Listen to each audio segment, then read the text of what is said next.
الرجيم بسم الله الرحمن الرحيم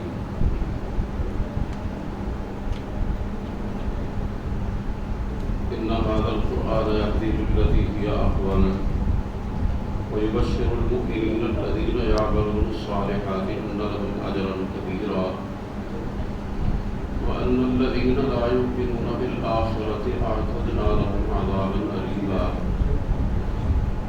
اللهم ارحمنا بالقرآن العظيم واجعله لنا إماما ونورا وهدى ورحمة اللهم ذكرنا بما نسينا وعلمنا منه ما جهلنا وارزقنا تلاوته آناء الليل وآناء النهار واجعله لنا حجة يا رب العالمين.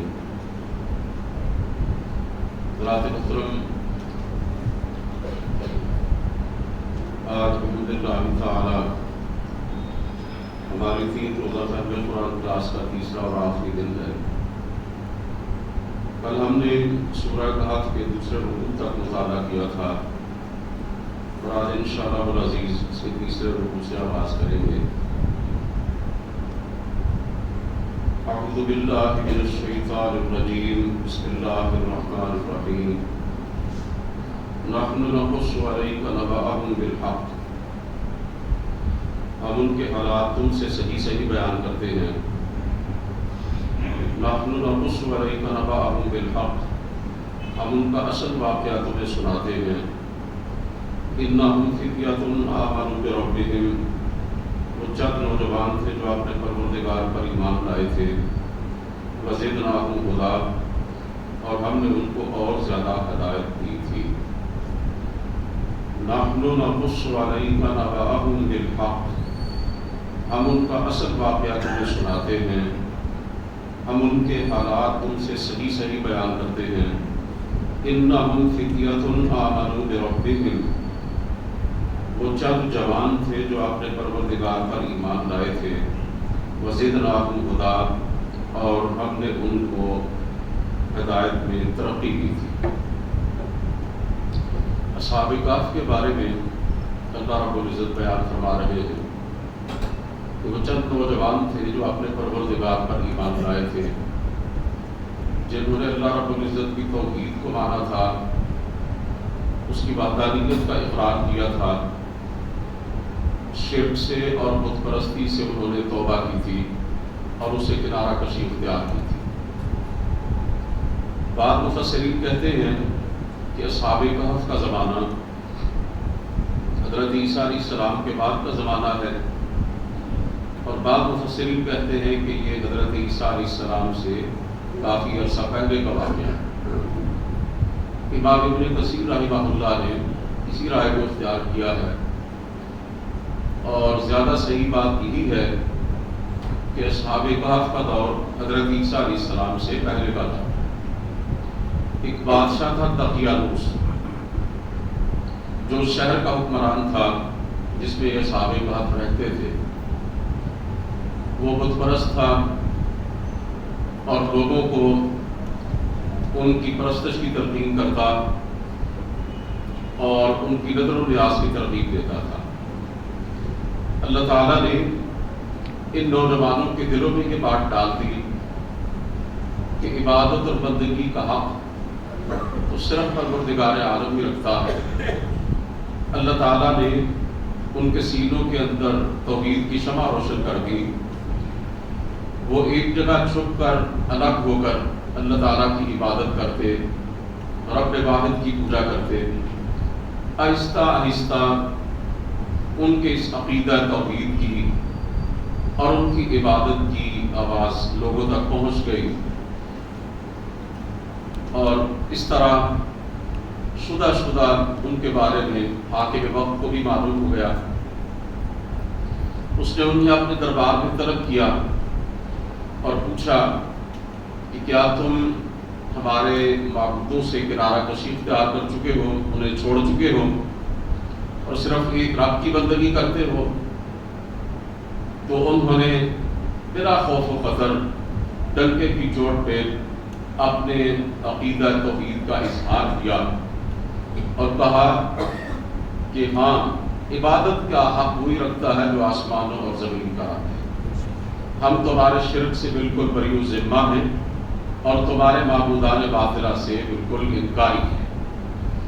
اس طرح سے یہ پتہ چلتا ہے کہ ہر دور کے اندر اللہ تعالیٰ اپنے ایسے بندوں کو کھڑا کرتا رہا ہے کہ جو اس کی یکتائی کے لیے، اس کی وحدانیت کے لیے قربانیاں دیتے رہے ہیں، اور جو اعلاء کلمت اللہ کے لیے باطل کے آگے سینہ تان کر کھڑے ہوتے رہے ہیں۔ جیسا کہ مولانا محمد علی جوہر نے کہا ہے، تو کیا ڈر ہے جو ساری خدائی کی مخالف، کافی ہے اگر ایک خدا میرے لیے ہے۔ توحید تو یہ ہے کہ خدا حشر میں کہہ دے یہ بندہ دو عالم سے خفا میرے لیے ہے، یعنی وقت کا حکمران مشرک ہے، بت پرستی کی تلقین کرتا ہے، اور شہر کے سارے لوگ، ساری ان کی قوم، ساری برادری، سارا قبیلہ، ساری آبادی اسی عقیدہ شرکیہ میں مبتلا ہے، اور یہ چند نوجوان ہیں اللہ رب العزت نے ان کو اپنی توحید کے لیے اور ہدایت کے لیے منتخب کیا ہے، اور یہ سینہ ٹھونک کر میدان عمل میں آ چکے ہیں، اور بادشاہ وقت کے سامنے اللہ رب العزت کی یکتائی کا اور اس کے وحدہ لا شریک ہونے کا اعلان کر رہے ہیں۔ کوئی خوف نہیں ہے، کوئی خطرہ نہیں ہے، کوئی سمجھوتا نہیں ہے، کوئی دبنے والی بات نہیں ہے، کوئی جھکنے والا معاملہ نہیں ہے۔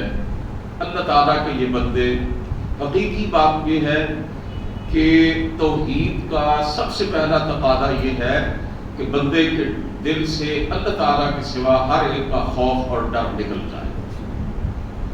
لا الہ الا اللہ کا ایک معنی یہی ہے لا مخوف الا اللہ، کہ اللہ کے سوا کوئی ایسی ہستی نہیں کہ جس کا ڈر اور جس کا خوف اپنے دل میں بسایا جائے۔ اللہ فرماتے ہیں کہ ان چند نوجوانوں کو جو ہم پر ایمان لائے تھے اور ہماری توحید کے پرستار بن گئے تھے، ہم نے ان کو اور زیادہ ہدایت دی، ہدایت میں اور زیادہ ہم نے ان کو ترقی عطا فرمائی تھی، اس لیے کہ یہ اللہ تعالیٰ کا قاعدہ کلیہ ہے۔ اللہ فرماتے ہیں والذین جاہدوا فینا لنہدینہم سبلنا، جو ہمارے لیے ہمارے راستے میں کوشش کرتے ہیں، راہ حق کے مسافر بن جاتے ہیں، فرمایا ہم ان کے لیے راستے آسان کرتے چلے جاتے ہیں، ان کی مشکلات کو دور کرتے چلے جاتے ہیں۔ تو اللہ رب العزت نے ان کو ہدایت کے اندر آگے ہی آگے بڑھا دیا، ان کی مزید رہنمائی فرمائی، آنے والے وقت کے لیے ان کو تیار کیا تاکہ ان کے اندر وہ صبر اور استقامت پیدا ہو جائے کہ جو باطل کا مقابلہ کرنے کے لیے اہل حق کو درکار ہوتی ہے۔ آگے فرمایا وَرَبَطْنَا عَلَىٰ قُلُوبِهِمْ إِذْ قَامُوا، اور ان کے دلوں کو مضبوط کر دیا جب وہ اٹھ کھڑے ہوئے، فَقَالُوا، تو کہنے لگے رَبُّنَا رَبُّ السَّمَاوَاتِ وَالْأَرْضِ، کہ ہمارا پروردگار آسمانوں اور زمین کا رب ہے، لَن نَدْعُوَ مِن دُونِهِ إِلَٰهًا، ہم اس کے سوا کسی معبود کو نہیں پکاریں گے، لَقَدْ قُلْنَا إِذًا شَطَطًا، اگر ہم نے ایسا کیا تو یہ بڑی جھوٹی بات ہوگی۔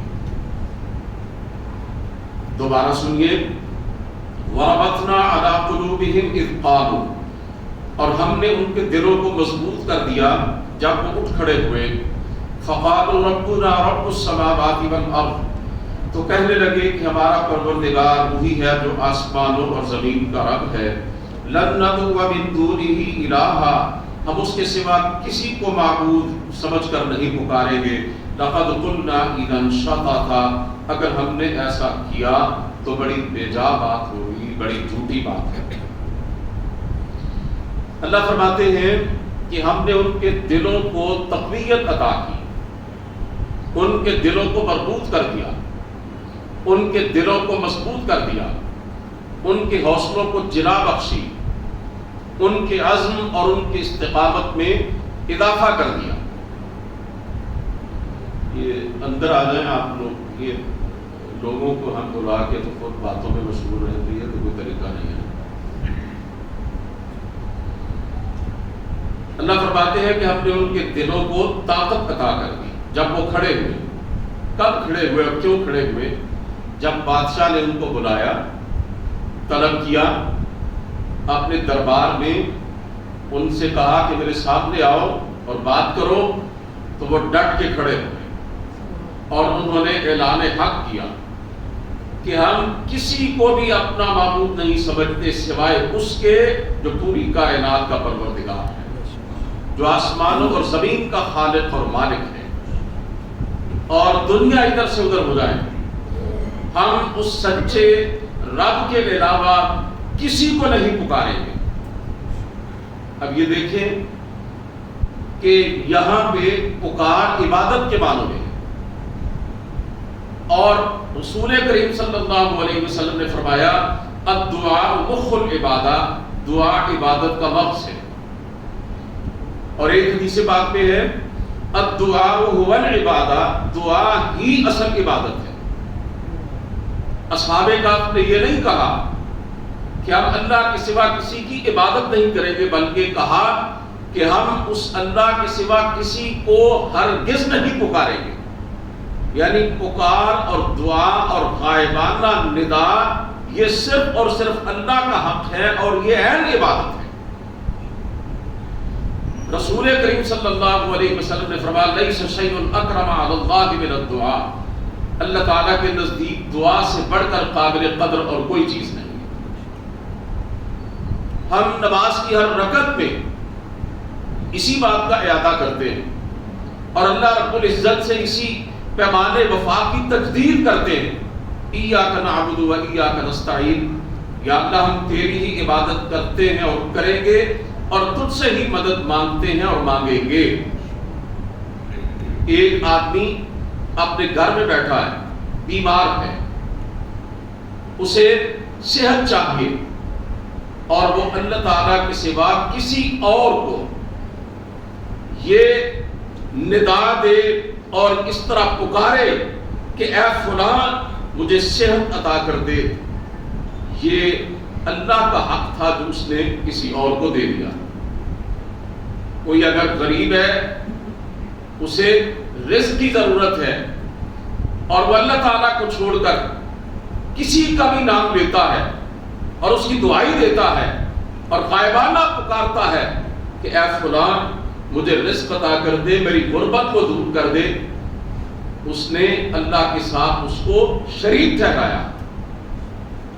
دعاؤں کا سننے والا صرف اللہ، دعا کا حق صرف اللہ رکھتا ہے، مشکلات و مصائب کو ٹالنے والا صرف وہ اکیلا پروردگار ہے۔ اور اسی کا اظہار ان غار والے چند نوجوانوں نے کیا، اصحاب کہف نے کیا، جن کے بارے میں اللہ فرماتے ہیں زدناہم ھدا، ہم نے ان کو ہدایت کے خزانوں سے مالا مال کر دیا تھا، ہم نے ان کی رہنمائی کی تھی۔ پھر آپس میں کہتے ہیں ہؤلاء قومنا، یہ ہماری قوم ہے، اتخذوا من دونہ آلہہ، کہ انہوں نے اس کے سوا اور معبود بنا لیے، یعنی اللہ کے سوا۔ لولا یأتون علیہم بسلطان بین، یہ ان کے خدا ہونے پر کوئی کھلی دلیل کیوں نہیں لاتے۔ فمن اظلم ممن افترى علی اللہ کذبا، تو اس سے زیادہ ظالم اور کون ہے جو اللہ پر جھوٹ باندھے۔ تمہارا سماعت فرمائیے اس آیت مبارکہ کا ترجمہ، ہؤلاء قوم اتخذوا من دونہ آلہہ، ہماری قوم کے لوگوں نے اللہ کو چھوڑ کر اوروں کو معبود بنا لیا۔ لولا یأتون علیہم بسلطان بین، بھلا یہ ان کے خدا ہونے پر کوئی کھلی دلیل کیوں نہیں لاتے۔ فمن اظلم ممن افترى علی اللہ کذبا، تو اس سے زیادہ ظالم اور کون ہو سکتا ہے جو اللہ پر جھوٹ باندھے۔ اللہ پر جھوٹ باندھنے کا مطلب کیا ہے؟ کہ اللہ کے سوا کسی اور کو معبود سمجھنا، کسی اور کو خدا سمجھنا، کسی اور کو پکارنا، مشکلات و مصائب میں کسی اور کے نام کی دہائیاں دینا، کسی اور کے سامنے جبین نیاز کے تقدس کو پامال کرنا۔ اس کائنات کا سب سے بڑا سچ لا الہ الا اللہ، جس کی دعوت اللہ تعالیٰ کے تمام انبیاء کرام نے لوگوں کے سامنے پیش کی تھی۔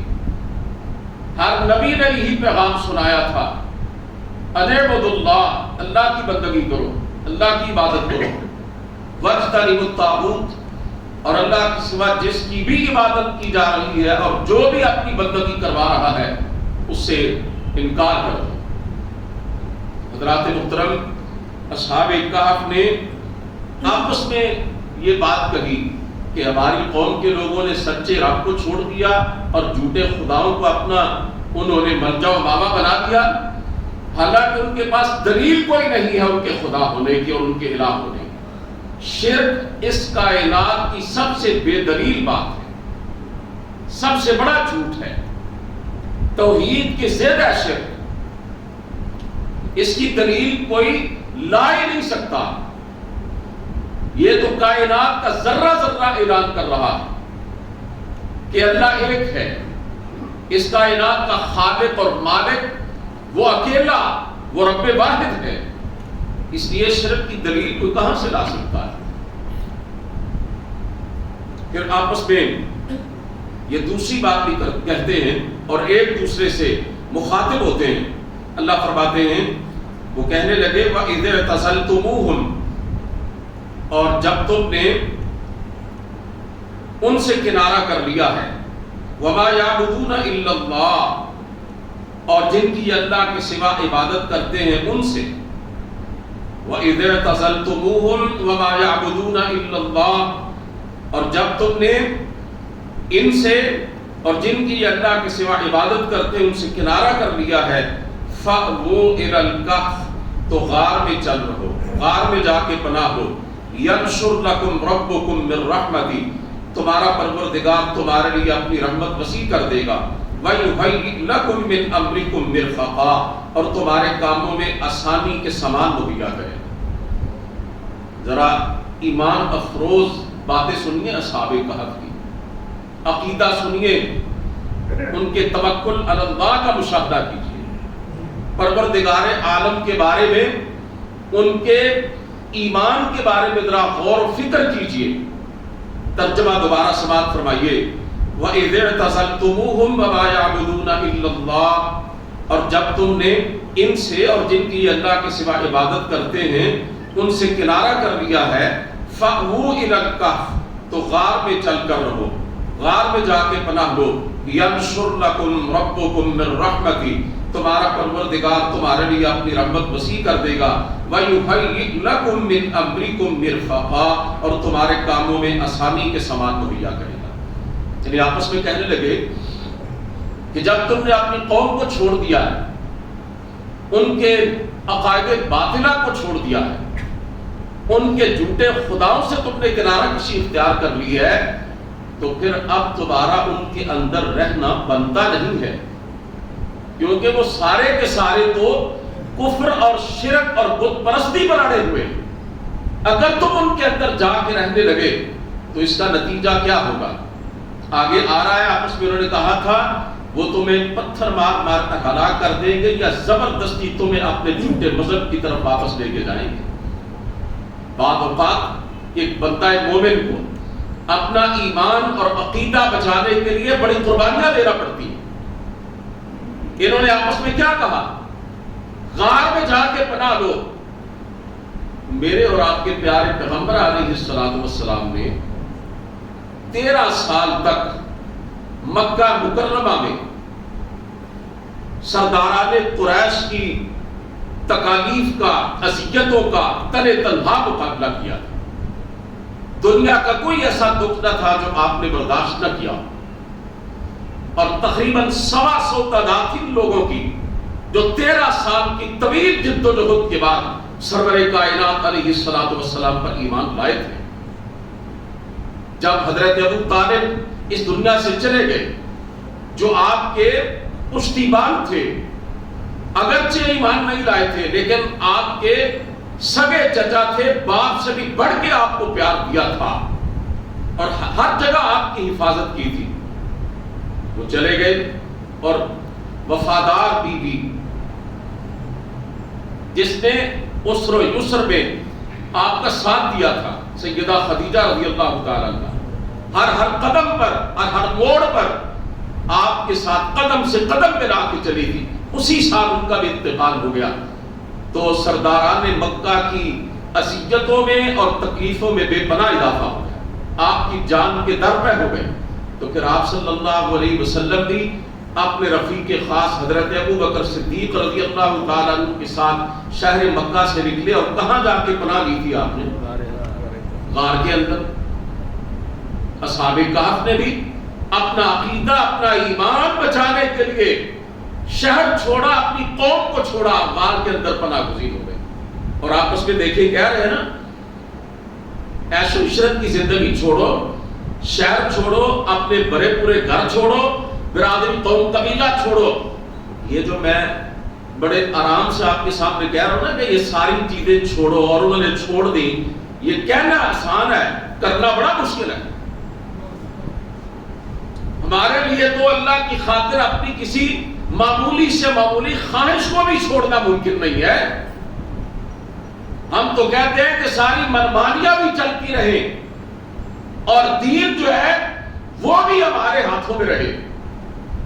ہم چاہتے ہیں کہ سب ہماری خواہشات بھی پوری ہوتی جائیں اور ہمارے ایمان پر بھی کوئی حرف نہ آئے۔ ایمان کے بچانے کے لیے اور دین کی حفاظت کے لیے میرے بھائیوں بہت کچھ سہنا پڑتا ہے۔ سب کو چھوڑ دیا اور آپس میں کیا کہتے ہیں؟ فکر نہیں کرنی، غمزدہ نہیں ہونا، اللہ تنہا نہیں چھوڑے گا، اللہ اپنی رحمت تم پہ وسیع کر دے گا، اللہ تمہیں بے یار و مددگار نہیں رہنے دے گا اور تمہارے لیے آسانیاں پیدا کرے گا۔ حقیقی بات یہ ہے کہ آسانیاں پیدا کرنے والی ذات صرف اور صرف پروردگار عالم کی ذات ہے۔ مشکلات کو ٹالنے والی ذات صرف اور صرف اللہ رب العزت کی ذات ہے۔ جب اس کی رحمت ہوتی ہے تو پھر دنیا اور آخرت کی بڑی بڑی مشکلات آسانیوں کے اندر تبدیل ہو جاتی ہیں۔ آخرت میں بھی مشکلیں ٹلیں گی تو اللہ کے کرم سے ہی ٹلیں گی۔ سرکار دو عالم صلی اللہ علیہ وسلم نے فرمایا یہ پل صراط ہر ایک اس سے گزرے گا، اور بعد اللہ کے بندے ایسے ہوں گے جو اس سے گزر جائیں گے اور کہیں گے کہ یا اللہ تیرے نبی نے ہمیں بتلایا تھا کہ ایک پل ہے بڑا خطرناک ہے، اس سے گزرنا بڑا مشکل ہے، اور کوئی گزر کر ہی جنت میں جائے گا، یا اللہ وہ پل کہاں ہے؟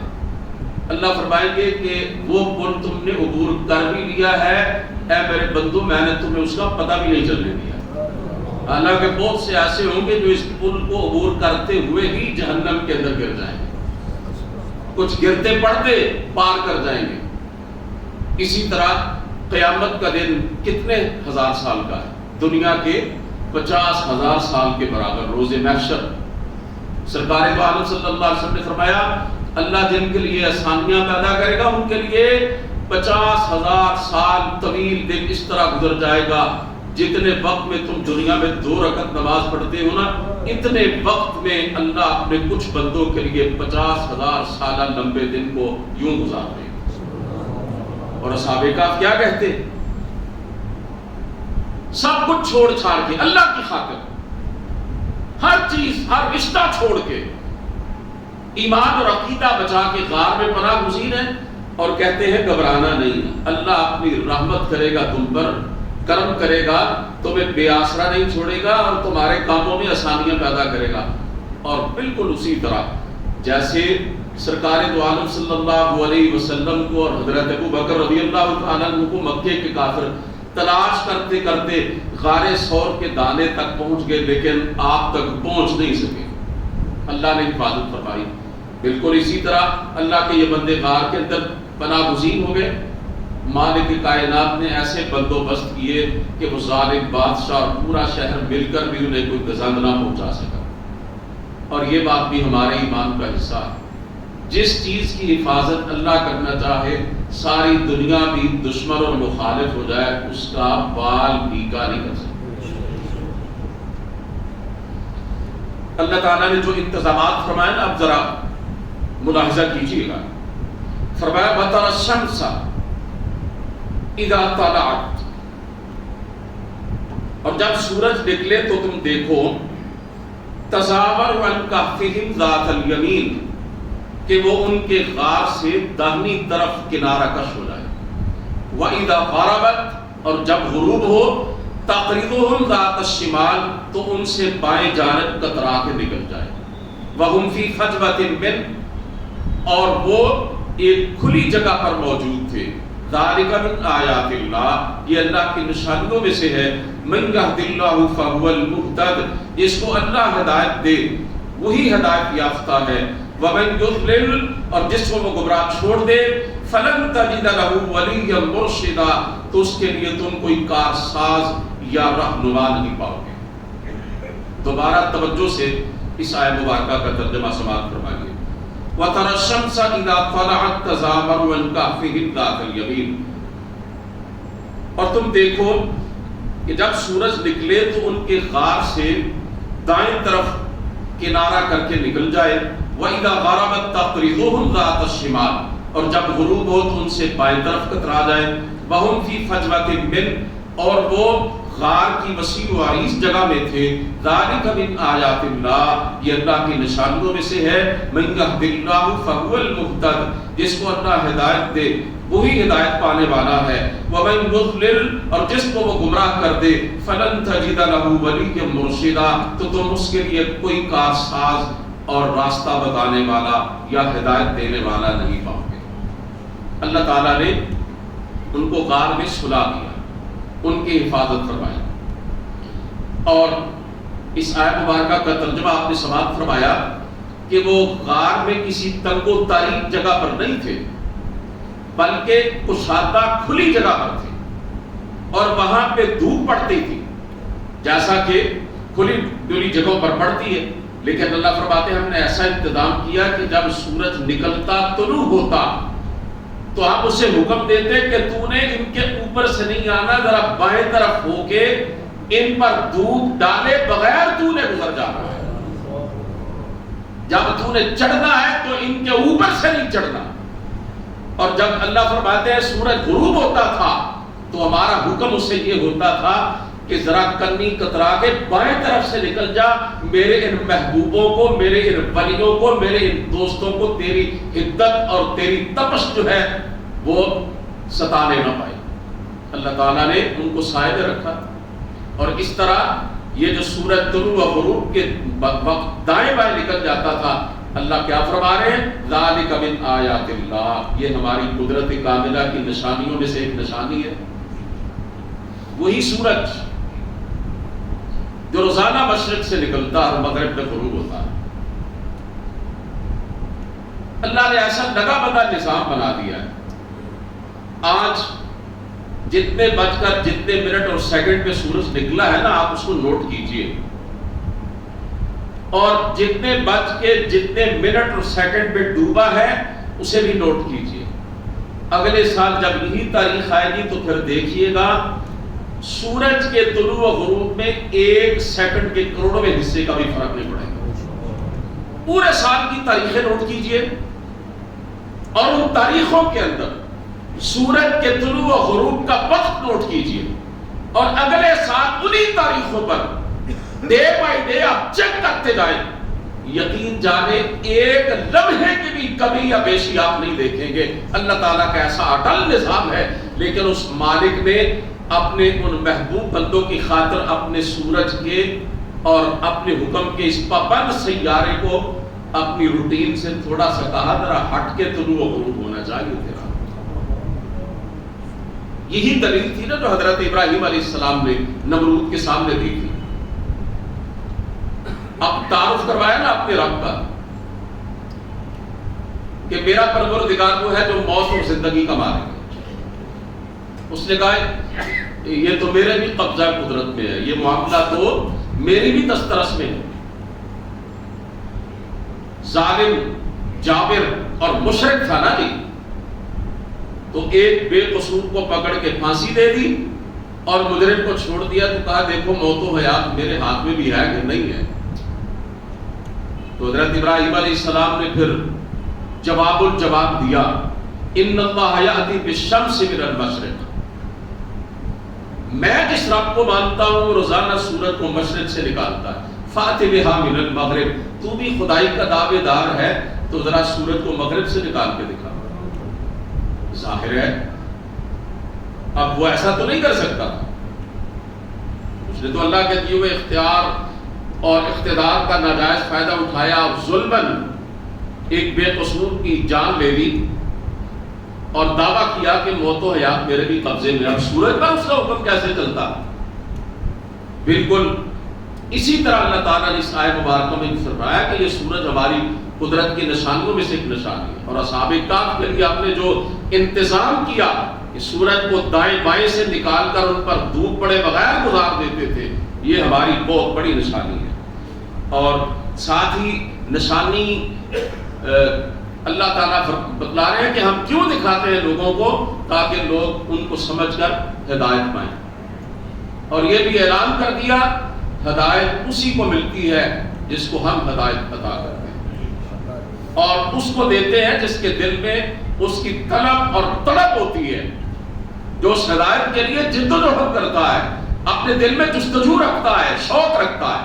اور فرمایا جسے ہم گمراہ چھوڑ دیں فلن تجد له ولیا مرشدا، پوری کائنات میں کوئی اس گمراہ کو ہدایت نہیں دے سکتا اور کوئی اس کی رہنمائی نہیں کر سکتا۔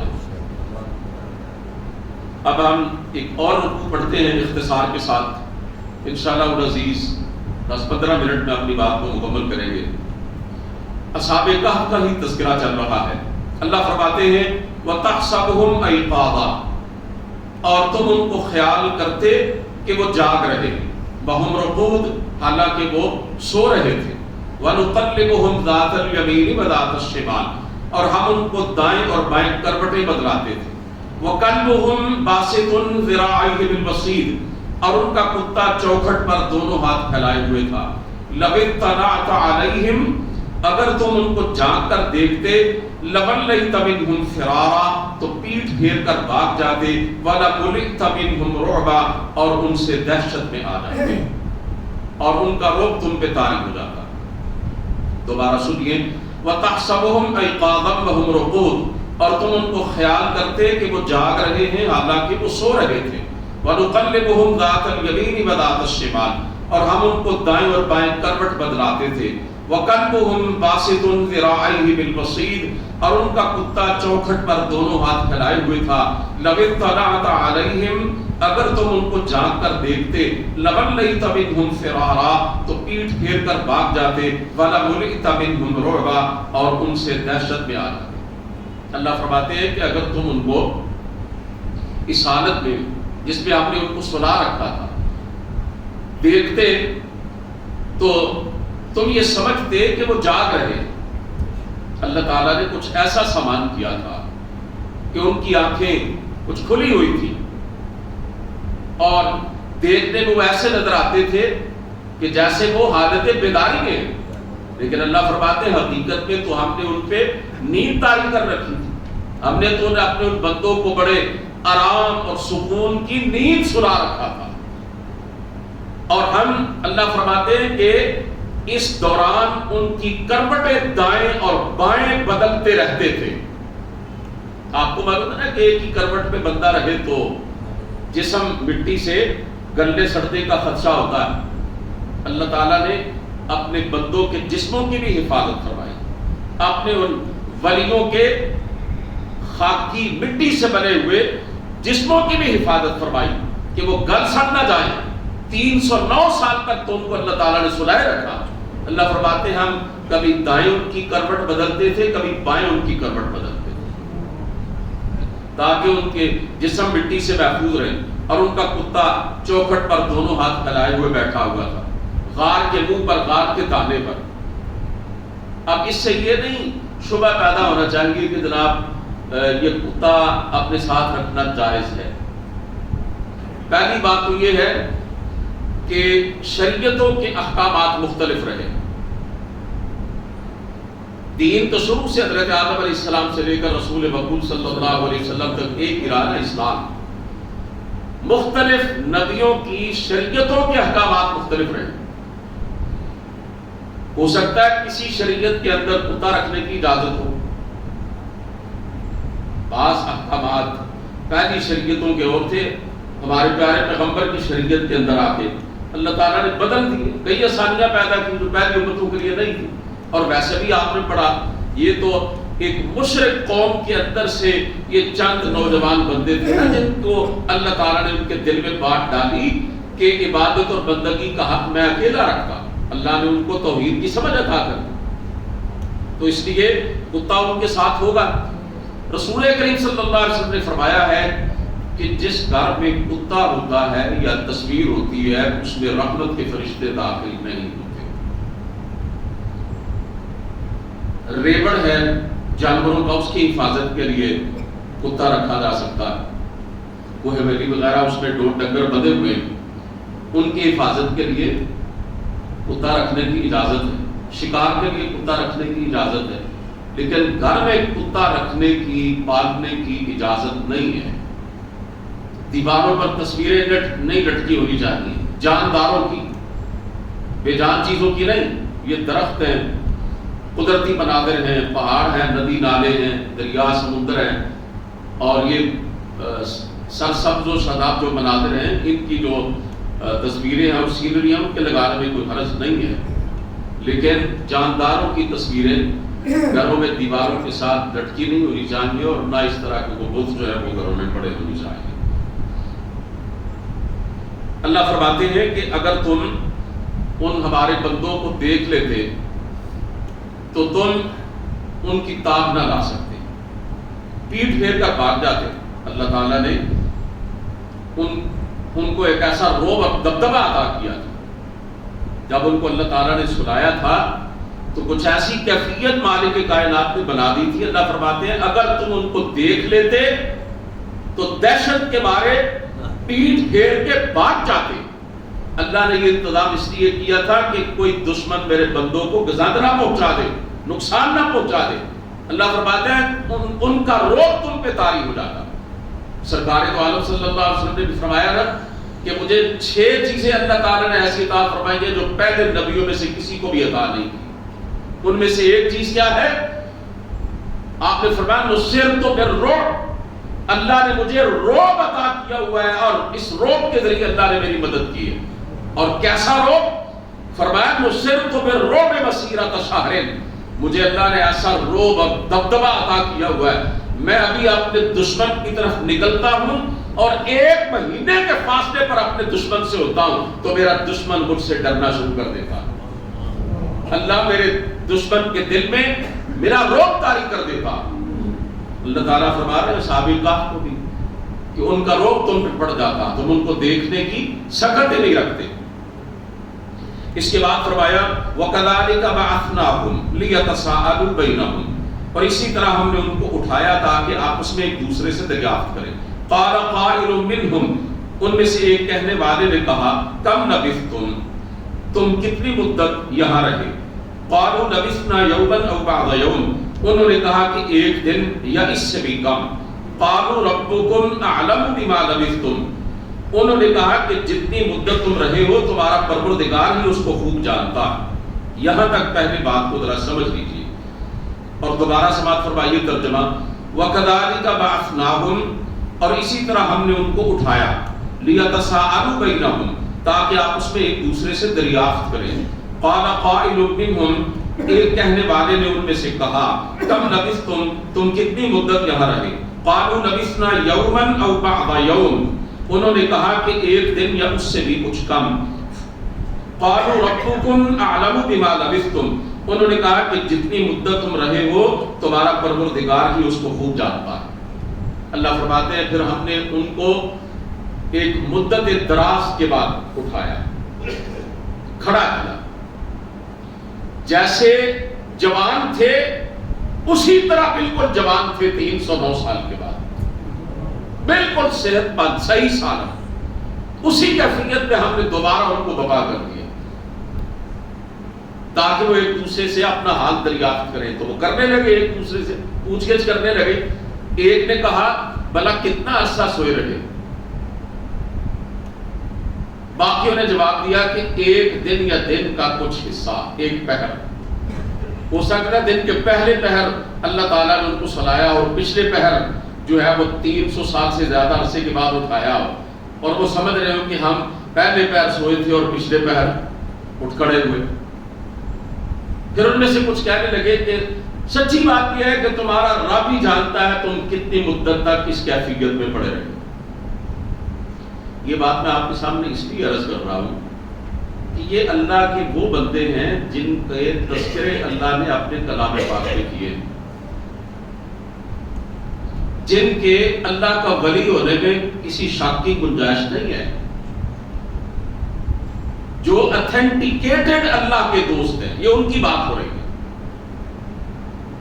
وہ جب تک سوئے رہے خود ان کو نہیں معلوم کہ کتنا عرصہ سوئے رہے، اور پھر معاملہ اللہ پر چھوڑ دیتے ہیں. کہتے ہیں بس چھوڑے اس بحث کو، اللہ ہی جانتا ہے ہم کتنی دیر تک سوئے رہے. اور یہاں کیا ہے، حضرت صاحب فوت ہو جاتے ہیں اور کہتے ہیں 14 طبق روشن، کوئی گم نہ تو لکی چھپی نہیں، سارے حالات کا انہوں نے علم. یہ حضرت صاحب جب زندہ ہوتے ہیں نا، ایک وقت میں 2 آدمی بولے تو ایک سے کہتے ہیں چپ ہو جا، بات سمجھ میں نہیں آ رہی. ایک اپنی بات ختم کرتا ہے تو دوسرا بولے گا. فوت ہو جاتے ہیں کہتے ہیں وہ ہزاروں لاکھوں مریدوں کی بیک وقت سن لیتے ہیں. تھوڑا سا فاصلے پر ہو تو بغیر موبائل کے نہیں سن سکتے. آج بھی جتنے بڑے بڑے حضرت صاحب ہیں انہوں نے جناب بڑے بڑے موبائل رکھے ہوئے ہیں نا، کچھ فاصلے پر ہو تو موبائل کے بغیر نہیں سن سکتے. فوت ہو جائیں، اس دنیا سے رخصت ہو جائیں تو بغیر موبائل اور بغیر کسی ڈیوائس کے دور و نزدیک سے لاکھوں ہزاروں میل دور سے وہ ہر ایک کی سننا شروع کر دیتے ہیں. تو بھائیو یہ اللہ کے ولی ہیں. اور تیسرے پارے میں سورہ بقرہ میں اللہ اپنے ایک نبی کا تذکرہ کرتا ہے. فَأَمَاتَهُ اللَّهُ مِئَةَ عَامٍ، 100 سال تک اللہ کہتے ہیں ہم نے اپنے اس نبی حضرت عزیر کو موت دیے رکھی. ثم بعثا، پھر اسے زندہ کر کے اٹھایا. قال کم لبثت، پوچھا میرے نبی کتنا عرصہ موت کی حالت میں رہے، نیند کی حالت میں رہے. قال لبثت یوما او بعض یوم، اس نبی نے بھی کہا یا اللہ ایک دن یا دن کا کچھ حصہ.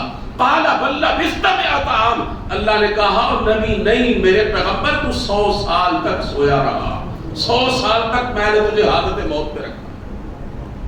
اللہ کے نبی چلے جائیں دنیا سے، یعنی فوت ہو جائیں یا سوئے ہوئے ہو تو انہیں اپنے بارے میں علم نہ ہو کتنا عرصہ گزرا.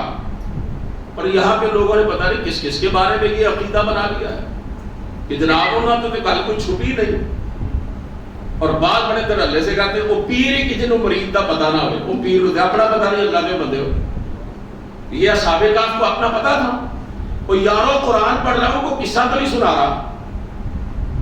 حضرت عزیر علیہ السلام 303 پارے کا دوسرا صفحہ کھولے آپ کو یہ سارا واقعہ ملے گا.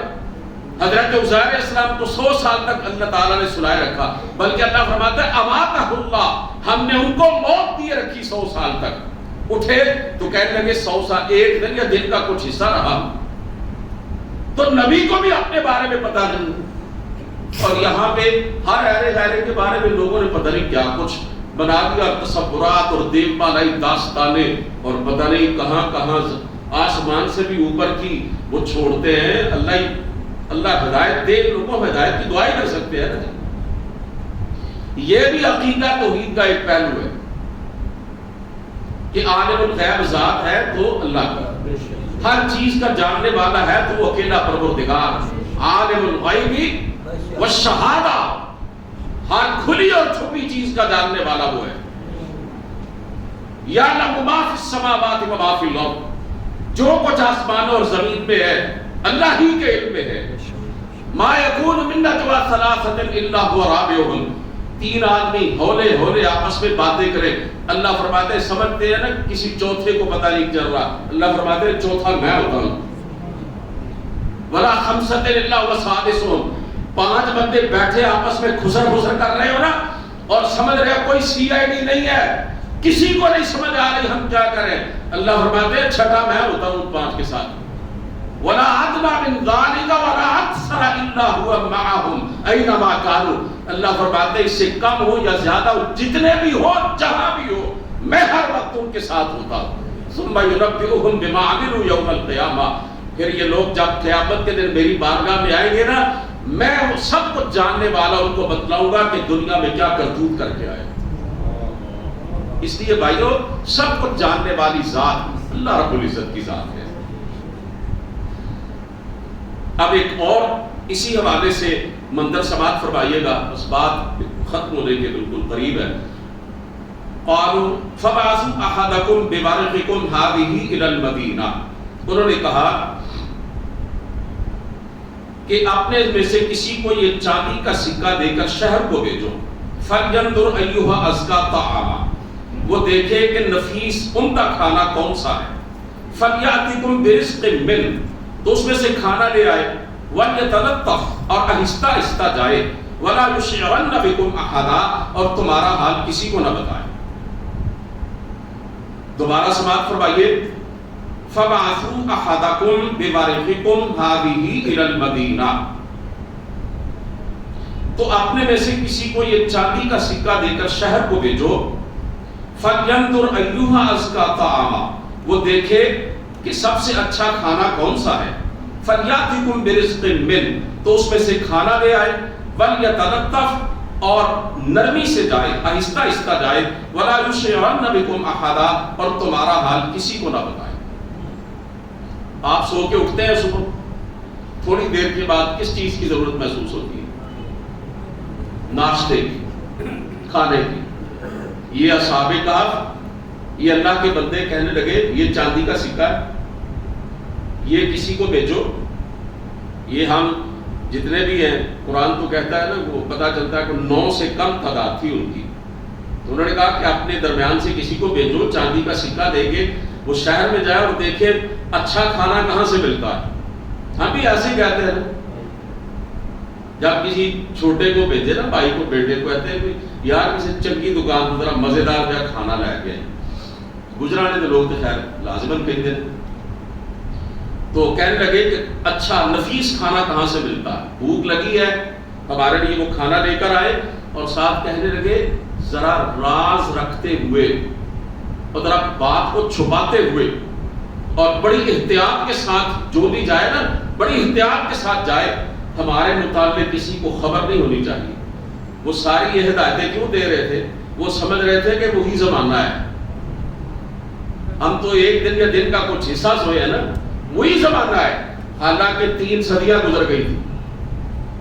اب لوگوں کو اسی وجہ سے ان اصحاب کہف کے بارے میں پتا چلا، چاندی کا سکہ لے کر وہ کھانا وہ جہاں سے خریدنا تھا اس دکاندار کے پاس، یہ اللہ کا ایک بندہ گیا اصحاب کہف میں سے اور سکہ دیا، تو وہ حیران ہو گیا کہ یہ سکہ کہاں سے آ گیا، 300 سال پرانا سکہ اس بندے کے ہاتھ کہاں سے لگا؟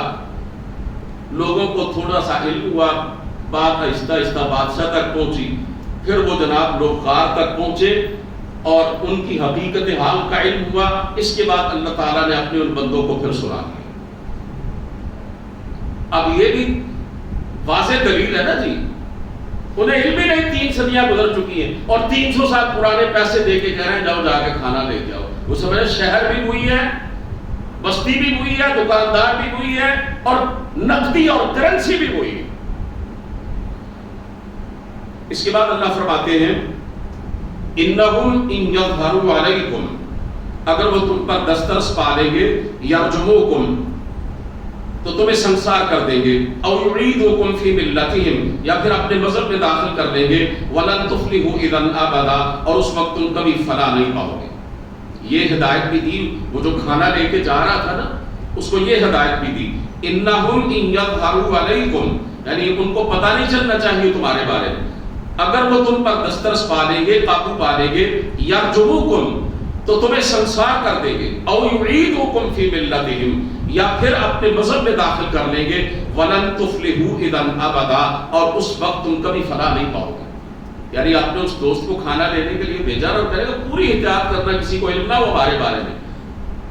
اگر علم ہو گیا 2 باتیں ہوں گی، یا تو ہمیں سنسار کر دیں گے، پتھر مار مار کے ہلاک کر دیں گے وہ ظالم، یا پھر زبردستی ہمیں اپنے پہلے وہ باپ دادا کے جھوٹے دین کے اندر داخل کر دیں گے، اور کہہ رہے ہیں کہ اگر ایسا ہو گیا کہ ہم پھر اسی مذہب باطلہ کے اندر چلے گئے، تو پھر تو ہماری دنیا بھی برباد اور آخرت بھی برباد۔ یہ ساری قربانیاں تو ہم نے دی تھی اپنے عقیدے اور ایمان کے لیے، اور اگر انہیں ہمارے بارے میں علم ہو گیا اور زبردستی انہوں نے ہمیں اپنے اسی پہلے والے مذہب میں داخل کر دیا، تو پھر تو ہم کہیں کے نہیں رہیں گے۔ یعنی فکر ہے تو اپنے ایمان کی، اپنے عقیدے کی اور اپنے دین کی۔ اللہ فرماتے ہیں وَكَذَلِكَ أَعْثَرْنَا عَلَيْهِمْ، اور اس طرح ہم نے ان لوگوں کو ان کے حال سے خبردار کر دیا، یعنی اس دور کے جو لوگ تھے۔ وَكَذَلِكَ أَعْثَرْنَا عَلَيْهِمْ، اور اس طرح ہم نے لوگوں کو ان کے حال سے خبردار کر دیا، لِيَعْلَمُوا، تاکہ وہ جانیں، أَنَّ وَعْدَ اللَّهِ حَقٌّ، کہ اللہ کا وعدہ سچا، وَأَنَّ السَّاعَةَ لَا رَيْبَ فِيهَا، اور یہ قیامت جو ہے اس میں کچھ شک نہیں ہے۔ اچھا ذرا غور کیجئے کہ اصحاب کہف کو اللہ تعالیٰ نے 309 سال تک سلائے رکھا، پھر ان کو اٹھایا، اور اللہ فرما رہے ہیں کہ ان کی حالت سے ان کے دور کے جو لوگ تھے ان کو آگاہ کیا، ان کو پتہ چل گیا کہ یہ تو 300 سال پرانے لوگ ہیں، اور اللہ تعالیٰ نے ان کو اتنی مدت دراز کے بعد دوبارہ زندہ کیا ہے، دوبارہ اٹھایا ہے۔ تو اللہ فرما رہے ہیں یہ ہم نے ان کے لیے منظر اس لیے پیش کیا تاکہ وہ جان لیں کہ ہمارا وعدہ سچا ہے۔ کون سا وعدہ؟ یہ اللہ کا وعدہ کہ لوگوں ہم نے تمہیں پیدا کیا، تمہیں ماریں گے، پھر ایک وقت ایسا آئے گا پھر تمہیں زندہ کر کے اپنی بارگاہ میں پیش کریں گے۔ اللہ فرماتے ہیں اصحاب کہف کے اس واقعہ سے موت کے بعد حیات کی دلیل نکلی کہ نہیں نکلی؟ قیامت اور آخرت کا اس بات ہوا یا نہیں ہوا؟ اللہ فرماتے ہیں اب کسی کو شک نہیں ہونا چاہیے بعث بعد الموت کے اندر، روز قیامت کے اندر، آخرت کے بارے میں کوئی شک نہیں ہونا چاہیے۔ اذ یتنازعون بینہم امرہم، اس وقت لوگ ان کے بارے میں باہم جھگڑنے لگے، فقالوا بنوا علیہم بنیانا، اور کہنے لگے کہ ان کے غار پر عمارت بنا دو۔ دوبارہ سنیے، اذ یتنازعون بینہم امرہم، اس وقت لوگ ان کے بارے میں باہم جھگڑنے لگے، فقالوا بنوا علیہم بنیانا، اور کہنے لگے کہ ان کے غار پر عمارت بنا دو۔ یعنی 300 سال میں بڑا وقت گزر گیا، حالات بدل گئے تھے۔ جو لوگ 300 سال کے بعد تھے نا کہ وہ حضرت عیسیٰ علیہ السلام کے مذہب کے ماننے والے تھے، یعنی آسمانی مذہب کی تعلیمات ان تک پہنچ چکی تھی۔ اللہ فرماتے ہیں کہ وہ لوگ جو تھے اس دور کے، وہ آپس میں جھگڑنے لگے ان کے بارے میں کہ کیا کرنا چاہیے ان کا۔ اللہ نے پھر ان کو سلا دیا تھا نا جی، تو کچھ نے کہا کہ ان پر ایک یعنی دیوار جو ہے نا وہ چن دی جائے، ان کے غار پر ایک عمارت بنا دی جائے۔ اب آگے بھی سنیے، ربہم اعلم بہم، ان کا پروردگار ان کے حال سے خوب واقف ہے۔ قال الذین غلبوا علی امرہم، جو لوگ ان کے معاملے میں غلبہ رکھتے تھے وہ کہنے لگے لنتخذن علیہم مسجدا، ہم ان کے غار پر مسجد بنائیں گے۔ دوبارہ سنیے اور غور کیجئے، ذرا کچھ سمجھیے۔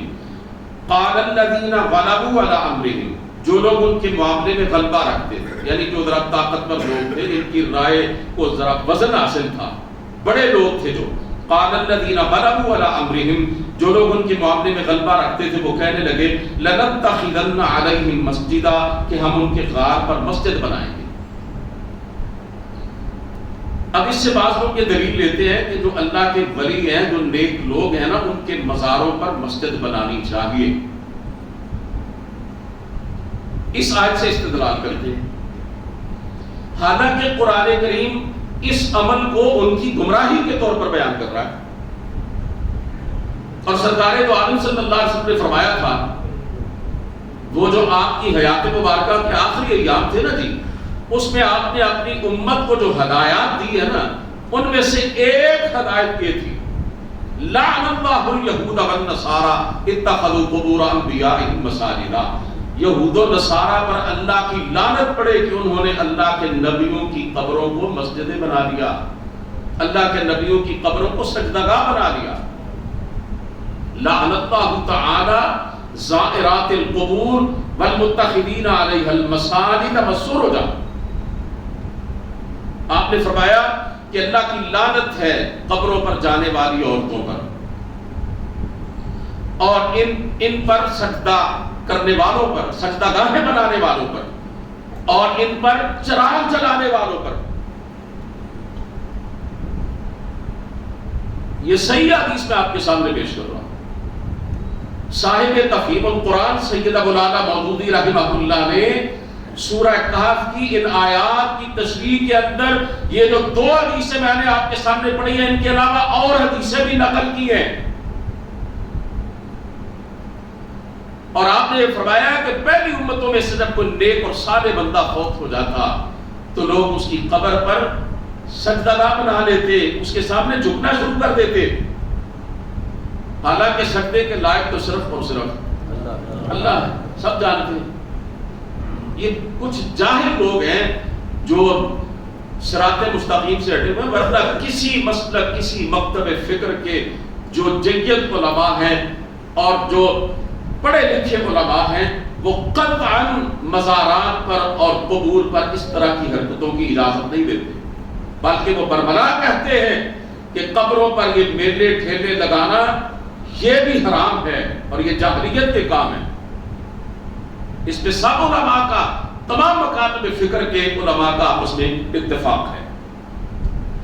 اب آخری آیت ہے حضرات محترم، سَيَقُولُونَ ثَلَاثَةٌ رَابِعُهُمْ كَلْبُهُمْ، بعض لوگ کہیں گے کہ وہ 3 تھے اور چوتھا ان کا کتا تھا، وَيَقُولُونَ خَمْسَةٌ سَادِسُهُمْ كَلْبُهُمْ، اور بعض کہیں گے کہ وہ 5 تھے اور چھٹا ان کا کتا تھا، رَجْمًا بِالْغَيْبِ، اٹکل پچو کے ذریعے، وَيَقُولُونَ سَبْعَةٌ وَثَامِنُهُمْ كَلْبُهُمْ، اور بعض کہیں گے کہ وہ 7 تھے اور 8واں ان کا کتا تھا، قُلْ رَبِّي أَعْلَمُ بِعِدَّتِهِمْ،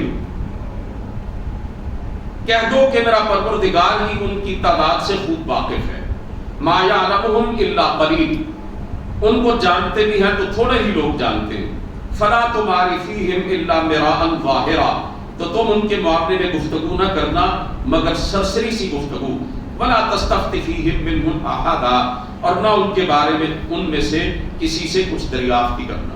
یعنی اللہ فرماتے ہیں کچھ لوگ کہیں گے کہ اصحاب کہف 3 تھے، چوتھا کتا تھا، کچھ کہیں گے 5 تھے تو چھٹا ان کا کتا تھا، کچھ کہیں گے 7 تھے اور 8واں ان کا کتا تھا، اس طرح اندازے لگا کر، اس طرح اپنے قیاس کے گھوڑے دوڑا کر ان کی تعداد کے بارے میں بحث کریں گے۔ اور یہاں پہ میں عرض کرتا چلوں، صرف اصحاب کہف کی تعداد کے بارے میں ہی پہلے بھی اور موجودہ دور میں بھی لوگ ویسے نہیں کرتے، بلکہ ان کے کتے کے رنگ میں بھی آپس میں جھگڑا کرتے ہیں۔ یہ جب ہلاکو خان وغیرہ نے بغداد پر حملہ کیا تھا نا، تو اس وقت مسلمان چھوٹے چھوٹے لاڑیانی مسائل کے اندر مناظرے کر رہے تھے، ایک گروہ ادھر ہے اور دوسرا گروہ ادھر ہے، اور اس بات پہ بحثیں ہو رہی تھی کہ مسواک کی لمبائی اتنی ہونی چاہیے یا اتنی ہونی چاہیے، اور اس بات پر بھی مناظرے ہو رہے تھے۔ اصحاب کہف کے کتے کا رنگ کالا تھا کہ سفید تھا۔ اس لیے ہم یہ کہتے ہیں کہ خدا کے بندو اپنے مشترکات کی طرف دیکھو، ایک اللہ ہے، ایک رسول ہے، ایک قرآن ہے، ایک قبلہ ہے، ایک دین ہے، اتنی ہمارے اندر مشترکہ باتیں، یہ چھوٹی چھوٹی فروعی باتوں پر آپس میں لڑائی جھگڑے اختیار کر کے امت کی وحدت کو پارا پارا نہ کرو۔ نماز کے جزوی مسائل پر مسلمان آپس میں جنگ و جدال کا بازار گرم کر دیتے ہیں، چھوٹے چھوٹے نماز کے مسائل، اور آپس میں اسی وجہ سے نفرتیں اور دوریاں جو ہیں وہ دن بدن بڑھتی چلی جا رہی ہیں۔ تو اللہ تعالیٰ نے دیکھیں اپنے نبی سے کیا فرمایا کہ اے نبی آپ کہیں، قل آپ کہیں، ربی میرا رب اعلم وہی خوب جانتا ہے بعدتہم کہ ان کی تعداد کتنی تھی، یعنی اصحاب کہف کی تعداد کو کس کے سپرد کرنا ہے؟ اللہ۔ اور اس بحث میں پڑھنے سے حاصل کیا ہوگا کہ ان کی تعداد کتنی تھی؟ اصل بات تو یہ ہے کہ اصحاب کہف کا عقیدہ کیا تھا، اصل بات تو یہ ہے کہ انہوں نے ظالم جابر اور مشرک بادشاہ کے سامنے کیا کردار پیش کیا تھا، حق کو لے کر اٹھے تو باطل سے دبے نہیں۔